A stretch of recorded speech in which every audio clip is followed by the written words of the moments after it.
పుట్టిన ప్రతి ఒక్కళ్ళకి అనుబంధం ఉంటుంది, కానీ నాకు మాత్రం ఈ సినిమాలో బీర్వాతో ఎంత ఫ్రెండ్షిప్ ఉందో అంత ఎనిమిటీ కూడా ఉంది, అంత భయం కూడా ఉంది, అంత టెన్షన్ కూడా ఉంది. అది ఏంటంటే ఆ బీర్వాలో ఏముందని కాబట్టి ఆ టెన్షన్ త్రూఅవుట్ నాకు ఉంటుంది సినిమాలో. బీర్వాల్ అంటే నాకు కల్లోకి వస్తుంది అటువంటి టెన్షన్. ఎనీవే, సభకు నమస్కారం.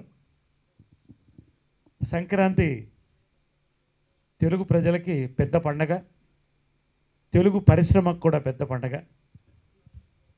సంక్రాంతి పండగకి ప్రజలందరూ అడుగుతున్నారు, ఏమండి కోడి పందాలు చూసాం, ముగ్గులు చూసాం, గంగిరెద్దులు వచ్చినాయి, అన్నీ బాగుంది, ఇంకా సంక్రాంతి తెలుగు పరిశ్రమ నుంచి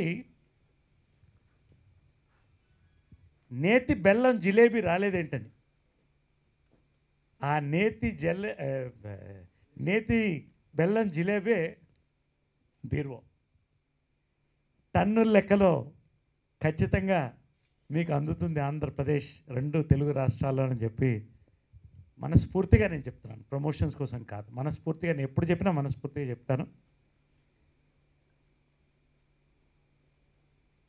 నేను మొన్నే సంక్రాంతికి విజయవాడ, తణుకు, గుంటూరు అన్నీ కూడా వెళ్ళాను.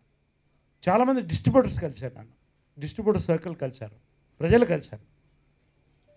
ఇప్పుడు ఈ రోజున రెండు తెలుగు రాష్ట్రాలను ఈ సినిమా 23వ తారీఖు రిలీజ్ అయ్యేటువంటి బీర్వో సంజయ్ ఫ్రెండ్ మీద మొత్తం కళ్ళంతా ఈ రోజున ఉన్నది. ఖచ్చితంగా సాటిస్ఫై చేస్తాను నమ్మకం ఉంది. ప్రధానంగా రెండు దిగ్గజాలు, ఉషా కిరణ్ మూవీస్, ఆనంది ఆర్ట్స్, కిరణ్ గారు రెండు సంస్థలు కలిపి ఒక చిత్రాన్ని తీస్తున్నప్పుడు, అంత పెద్ద సంస్థలు, ఖచ్చితంగా దాంతో క్వాలిటీ అండ్ ఎంటర్టైన్మెంట్ మిస్ అవ్వదు. వాళ్ళకు ఉన్నటువంటి ఇన్ఫ్రాస్ట్రక్చర్ కానీ, బ్యాక్గ్రౌండ్ కానీ, వాళ్ళకు ఉన్న కెపాసిటీస్ కానీ అనేది ప్రజల్లో మనసులో పడింది ఖచ్చితంగా ఈ రోజున. దాంతోపాటుగా అద్భుతమైనటువంటి స్క్రిప్ట్, అద్భుతమైనటువంటి పర్ఫార్మెన్సెస్, డైరెక్షన్, ప్రొడక్షన్ వాల్యూస్ అన్నీ కలిపి బీర్వా ఈ సంవత్సరానికి జనవరికి పెద్ద పండగ తెలుగు పరిశ్రమకి ఖచ్చితంగా బీర్వా అవుతుందన్న నమ్మకం. ప్రత్యేకంగా